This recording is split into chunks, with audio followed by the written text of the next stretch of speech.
as well as northern Scotland, but increasingly the wind will be coming from the west rather than from the north. Clear skies, though, widely, and with cold air in place, under those clear skies, a widespread frost is expected. And in fact, in some southern parts of the UK, with temperatures perhaps dipping to -5 Celsius, what could be the coldest night of the winter so far. But after that frosty start, for many, it's another dry, bright winter's day. Plenty of sunshine in the east and for southern parts as well. I think elsewhere there'll be a bit more cloud arriving around the periphery of the high, which is slipping south. And that cloud will be thick enough for parts of western Scotland to give a few spots of rain and drizzle, mainly over hills and coasts. Otherwise, it's dry, it's bright, and with lighter winds, it will feel a bit more pleasant, I think, compared to today. But the weekend overall has a cloudier look, that cloud drifting in from the northwest, always thickest in the northwest to give some light outbreaks of rain, but for most other places dry.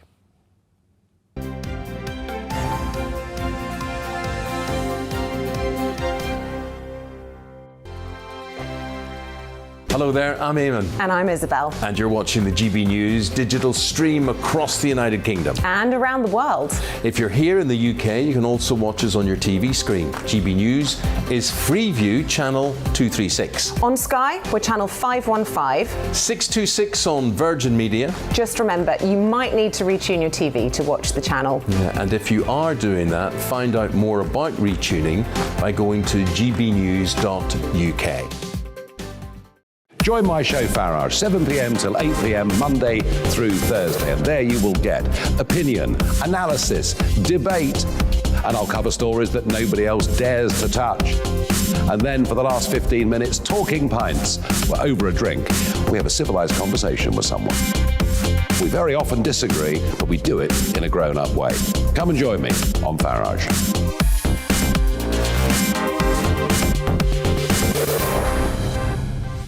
I'm Dan Wootton. Join me Monday to Thursday from 9 to 11 for the feistiest and most fun news debate on TV, where free speech reigns. I'll bring you a sharp take on the day's biggest stories, bombshell newsmaker interviews, and A-list guests. And I guarantee you, no spin, no bias, no censorship, and no reason to go to bed. That's Dan Wootton tonight, Monday to Thursdays from 9 on GB News. Hello there, I'm Eamon Holmes. And I'm Isabel Webster. And we hope you can join us for Breakfast with Eamon. And Isabel. You make me laugh out loud, belly laugh. Is that important first thing in the morning? Yeah, absolutely. And there's me trying to be deadly serious. News is a serious business. Yeah, I have to rein you in sometimes. Well, it doesn't stop us laughing at it. It doesn't stop us having an opinion on what's going on. Yeah. And it certainly will not stop us reflecting what you think. Weekdays from 6 to 9:30 on GB News.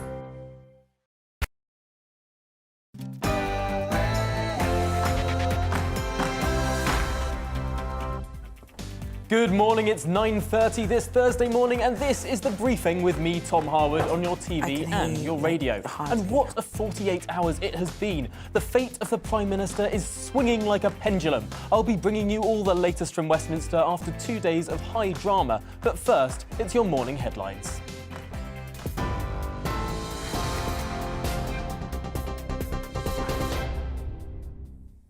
A very good morning to you. It is 9:30. I'm Rosie Wright, here to get you up to date in the GB News newsroom.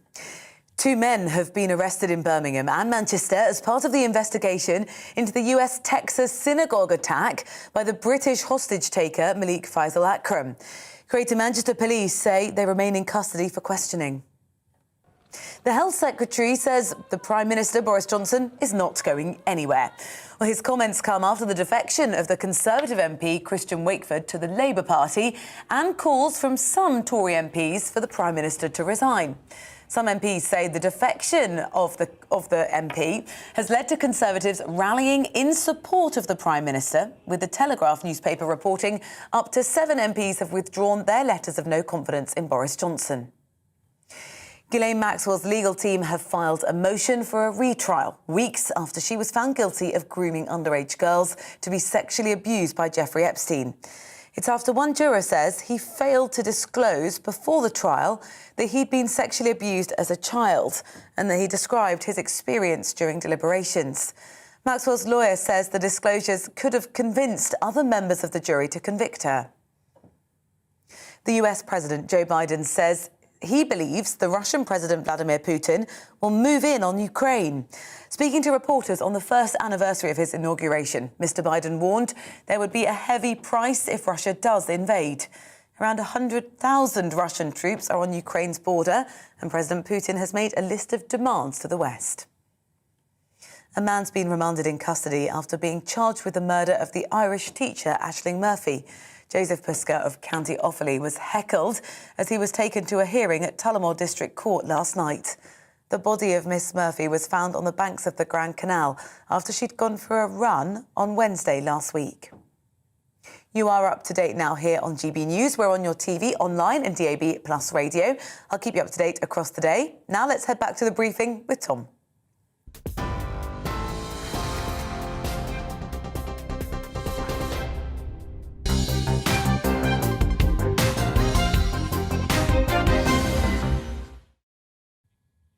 Good morning, it's 9:33 this Thursday morning, and this is the briefing with me, Tom Harwood, on your TV and your radio. Well, let's dive straight into this momentous and unpredictable political week. Boris Johnson lives to fight another day with so-called pork pie plotters retreating, at least for this week. The shock defection of Christian Wakeford to the Labour Party, if anything, stemmed the tide of criticism from the Tory benches. But the Prime Minister is not out of the woods yet. The Sue Gray report is likely to be published early next week. So let's take stock of where we are. Joining me now is John Rentoul, The Independent's chief political commentator. Welcome to the programme, John. This week has been an absolute rollercoaster. Where exactly are we now? Hello, Tom. We're in a lull. These things come in waves and lulls. Yesterday was a wave. Today so far is a lull. While I think Conservative MPs are pausing to think about the consequences of getting rid of the Prime Minister who delivered their majority, delivered Brexit, and they're asking themselves, can he turn it round? I mean, he seems extremely unpopular. And public anger at these parties in Downing Street seems to be very deep. But then they've got to look back and remember how Margaret Thatcher, for example, turned round unpopularity, and they've got to decide whether to give Boris Johnson the chance to do that. I suppose, to some extent, the Boris Johnson crowd over the last 2 days have been saying that a lot of the people who've been putting in letters or saying that they have no confidence in the Prime Minister are lacking in political context, saying the times of David Cameron being 13 points behind in the polls, of Margaret Thatcher being double digits behind, even of Tony Blair being behind at one point, behind William Hague. Do you think there's merit to that? Do you think that potentially we saw a bit of a frenzy and lost perspective earlier this week? Yes, there's some merit to that argument, but I think Boris Johnson is he's different from Margaret Thatcher and David Cameron. I mean, those were prime ministers who had considerable levels of support in their party. Boris Johnson's support has vanished astonishingly fast. It's difficult to find Conservative MPs who genuinely support him. I mean, it is something that everyone always says, is that they got him in not because they believed in him, but because they thought he was their only chance of breaking the Brexit deadlock and winning that election. And the consequence of that is that as soon as he becomes unpopular, he's got no resources in the party to fall back on, unlike Margaret Thatcher, unlike Tony Blair. All other prime ministers under siege in this way have had a strong band of supporters who believe in them. And Boris Johnson just doesn't have that. And I think that's his weakness. And I think that is what is going to do for him fairly soon.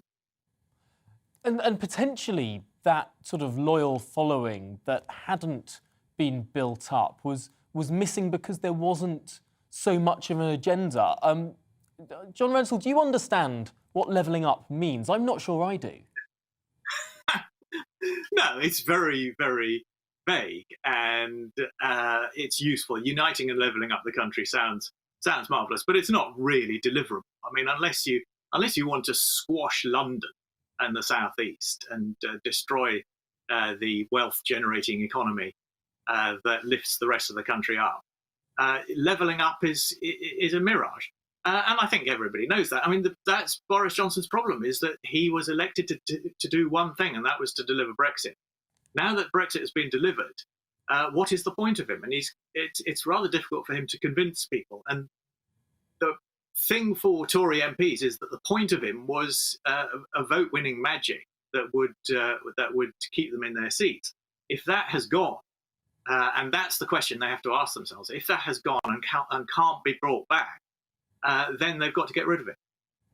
I suppose Boris Johnson will be scrabbling then for a policy agenda. We're awaiting Michael Gove's levelling up paper, potentially at the end of this month or next month. Is that a chance to turn things around, assuming the Prime Minister survives that long? No, I don't think this is about policy, because any policy agenda can be delivered by Rishi Sunak, and probably more competently. So I think that's not the problem. The question is Boris Johnson himself, is his personality necessary for the Conservatives to hold on to their seats at the next election? And I think that they're increasingly coming to the conclusion that it's not. The only question is, when do they want to get rid of him and put Rishi Sunak in instead? Is it really that simple of a choice? Of course, back in 2016, we were all thinking that Theresa May goes, obviously Boris, that David Cameron goes, obviously Boris will become Prime Minister. That leadership election found a way of blowing itself up. Pretty often the Conservative Party throws up unexpected results. Is there a risk here for people that really want to install Rishi Sunak that leadership contest may not go the way they like, especially for a Chancellor who's raised taxes, something Tories traditionally don't like? Yeah, well, that's an argument for getting him in now, isn't it, before the taxes actually go up. But no, you're absolutely right. I mean, I think that is one of the calculations that Conservative MPs have to make. If they do get rid of Boris, are they going to end up with Liz Truss as Prime Minister? And I would have thought that she is a much less certain proposal in terms of presenting a competent and centrist face to the electorate at the next election.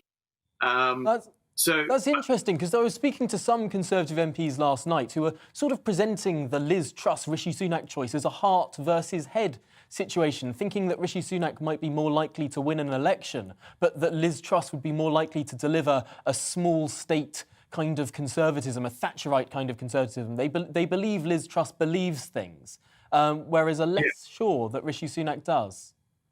Well, Rishi Sunak's a Thatcherite as well, but it's just that he's in the unfortunate position of having to put up taxes, which is, of course, what the government ought to be doing and is right to do. I mean, this Thatcherite small state daydream is something that Tory MPs need to shake. They need to give their heads a big bang and come to their senses.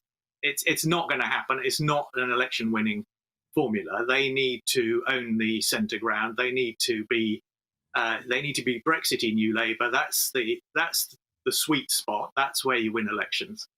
Some might say that the New Labour project was relatively Thatcherite in and of itself with its marketisation reforms. Although I'm afraid we're going to have to leave it there. We've got a lot more to cover in this programme. But John Renshall, thank you very much for joining us this morning and giving us that excellent overview of where exactly we are. Well, Boris Johnson came out fighting yesterday, of course, even as he faced rebellious backbenchers and a defection. The Prime Minister set out a new freedom agenda to win back would-be Tory rebels by announcing the reversal of those Plan B COVID restrictions, stating that this government got the toughest decisions right throughout the pandemic period. But is it enough to win back support from his party? Well, joining us now is Baroness Jacqueline Foster, Conservative member of the House of Lords. Welcome to the programme, Baroness. I take it you were delighted with the announcement that these further restrictions are being dropped, some this week and ultimately all by March. Is this the sort of thing, this sort of policy agenda, the sort of thing that can win back support from the Conservative Party? Well, I think it's one of the areas, certainly, Tom. The Prime Minister came to see us yesterday. Obviously, he visits the 1922 committee pretty frequently, and he came over to see us in the House of Lords. So we had a great meeting. There was a huge amount of support, and we actually talked about a lot about policies, actually, how we needed to now flesh out some of these policies. A lot of us who are, hardline Tories, really, we wanted to make sure we've got Tory policies online. So it's a combination of things. But I did actually speak later in a debate on the coronavirus regulations that have been put through. And a number of us have been quite unhappy with the restrictions, not just the restrictions, but the sort of side effects of those restrictions quite often, the effects that they would have had on children, for example. So I was absolutely delighted that as from today, for example, all children and teenagers will not be required to wear face masks. Because on the one hand, people can say, well, that was really necessary. But some of the mental health issues and the effects on special needs children have really been quite profound.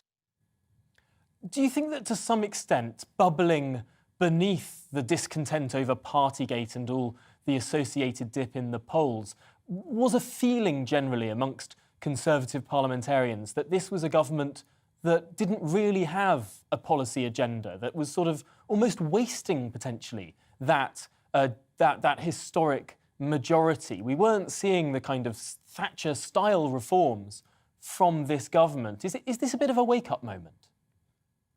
I think we were knocked a little bit on the back foot. I mean, we won a great election. He won the great election. He won the 80-seat majority. It was very much to do with the Prime Minister.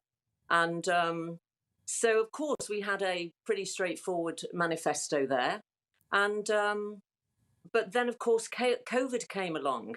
So where you then have the pressures, where, of course, he would have the pressures, is how you're then taking forward your agenda. And at the same time, you're trying to run the country and make huge decisions about what you're actually going to do for business and industry and obviously the safety of the public during those times. So our manifesto, obviously there is much for business, our investments coming back in.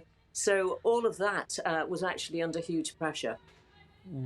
So assuming that what was announced yesterday goes ahead, that we can really put this torrid pandemic 2-year period behind us from March, potentially earlier, certainly after this winter, moving to a state of endemic rather than pandemic COVID. If this is really sort of the bookend of the pandemic, what policies do you want to see the Prime Minister pursue that will change the country and that will make use of this historic majority?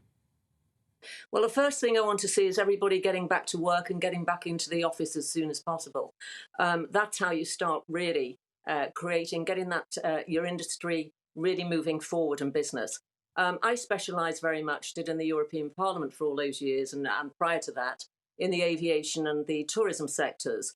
And so I've obviously kept a close eye on the horrendous effects on our hospitality industry. I mean, you're underpinning 4 million jobs there.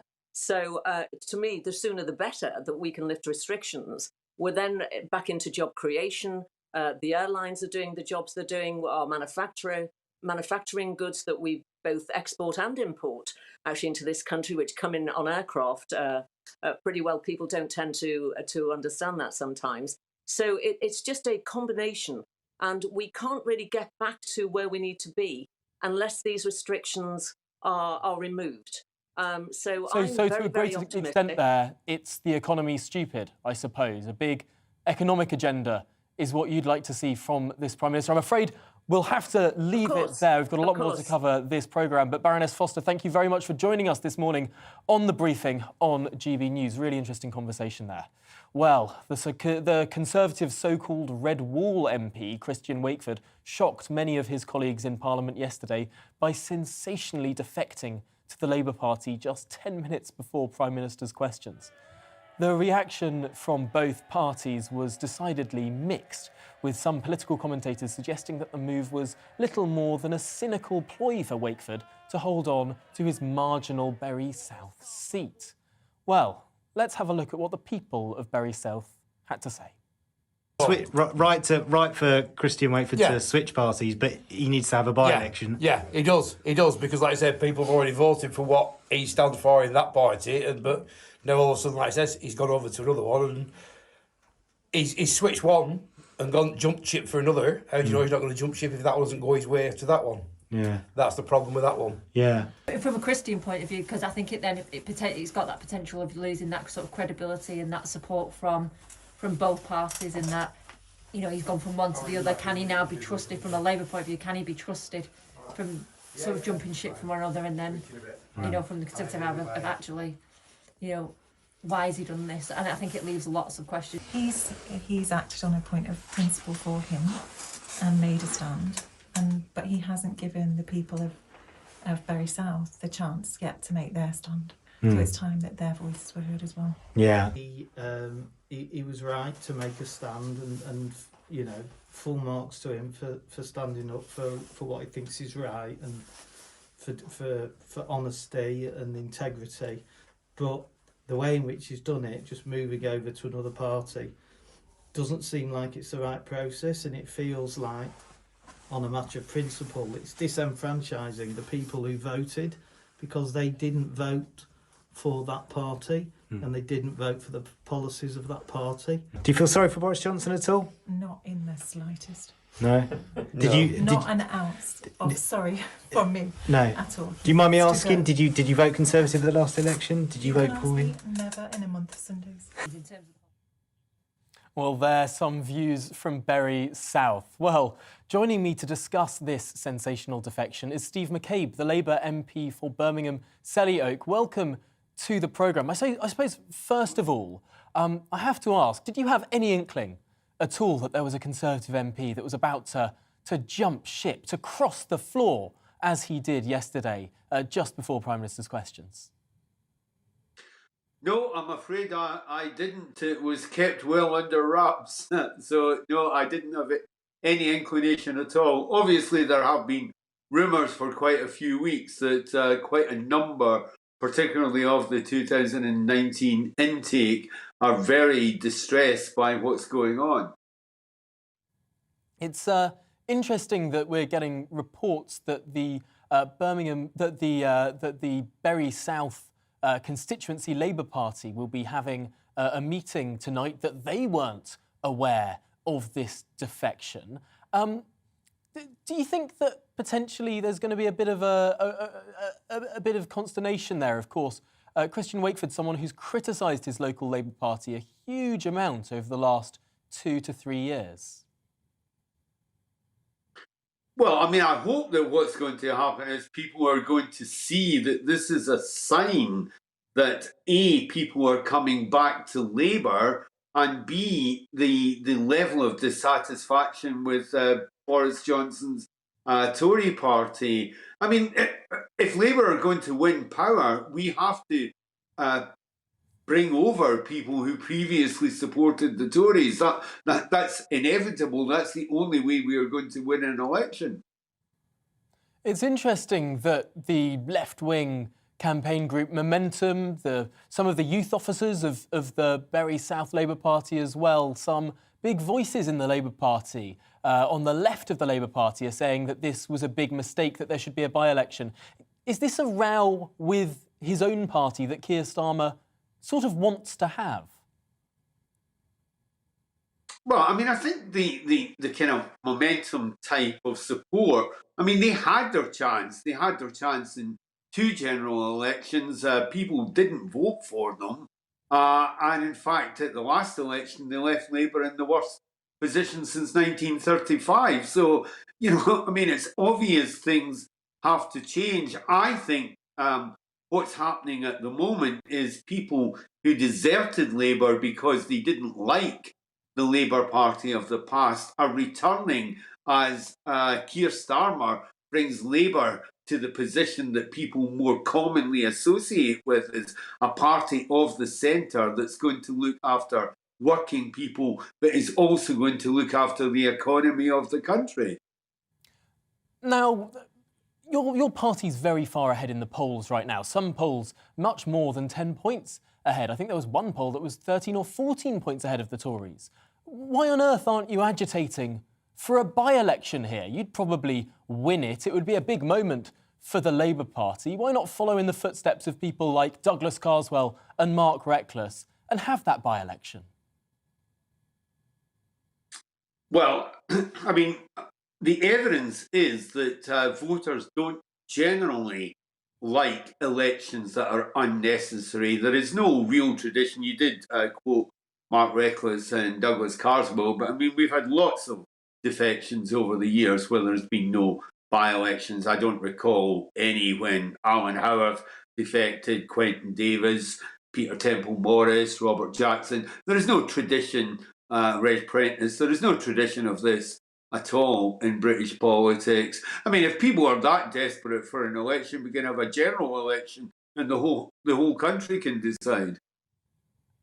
Well, what a prospect. I think that might be a little step too far. But Steve McCabe, thank you for joining us this morning on The Briefing. An interesting discussion. What a fascinating time in politics we're living through. Now, something else that was fascinating last night, or indeed yesterday during Prime Minister's Questions. David Davis invoked Leo Amery's words to Neville Chamberlain, precipitating his fall in 1940. Well, those words were themselves quoting Oliver Cromwell's dismissal of the Rump Parliament in 1653. Yes, 1653, we really do bring you the most up-to-date news here on The Briefing. Well, there's a twist, as the Cromwell Museum pointed out yesterday. Leo Amery's words, "In the name of God, go," in 1940 are likely a paraphrasing of what Cromwell actually said. Sadly, what's said in Parliament was not formally transcribed until the 1800s, but whilst we don't have the exact words, we do have a fairly good idea of what Cromwell probably said. Of course, he was dismissing a Parliament, not a person, so I have to say these are words that Boris himself could have aptly said in the dying days of that last Parliament as it tore itself apart over Brexit. So, thanks to the Cromwell Museum for this. Here are those likely words Cromwell said in dismissing that Rump Parliament 400 years ago. I'm going to give it a go. It's high time for me to put an end to your sitting in this place, which you have dishonoured by your contempt of all virtue and defiled by your practice of every vice. Ye are a factious crew, and enemies to all good government. Ye are a pack of mercenary wretches, and would, like Esau, sell your country for a mess of pottage, and like Judas, betray your God for a few pieces of money. Is there a single virtue now remaining amongst you? Is there one vice you do not possess? Ye have no more religion than my horse. Gold is your God. Which of you have not bartered your conscience for bribes? Is there a man amongst you that has the least care for the good of the Commonwealth? Ye sordid prostitutes, have you not defiled this sacred place and turned the Lord's temple into a den of thieves by your immoral principles and wicked practices? Ye are grown intolerably odious with the whole nation. You were deputed here by the people to get grievances redressed, are yourselves become the greatest grievance. Your country therefore calls upon me to cleanse this Aegean stable by putting a final period to your inquisitive proceedings in this house, in which by God's help and the strength he has given me I am now come to do. I command ye therefore, upon the peril of your lives, to depart immediately out of this place. Go! Get you out, make haste, the venal slaves be gone. So, take away that shining bauble there and lock up the doors. In the name of God, go. Well, that might have been a bit much for David Davis to deliver in full, but a fascinating piece of history nonetheless. That's it for The Briefing this morning. Coming up, it's To The Point with Patrick and Mercy. But first, here's the weather. Hello, good morning. It's cold out there this morning with a widespread frost and, in some places, wintry flurries. But for most, it's going to be another bright, sunny winter's day. High pressure well and truly dominating our weather at the moment, but we're on the eastern side of that high. That means a northerly wind as we start the day. The wind's coming from the Arctic and bringing some wintry weather, some snow flurries for northern Scotland and a few coming down the North Sea coast as well. In one or two spots, a centimetre or so, a bit more over the hills. But for many, after that frosty start, well, it's a beautiful, bright, sunny winter's day. Long, clear spells and light winds for many, but down that North Sea coast, a stronger wind, so making it feel even colder than those temperatures would suggest. Otherwise, temperatures typically 3 to 7 degrees this afternoon. Into the evening, further showers for a time into eastern England as well as northern Scotland, but increasingly the wind will be coming from the west rather than from the north.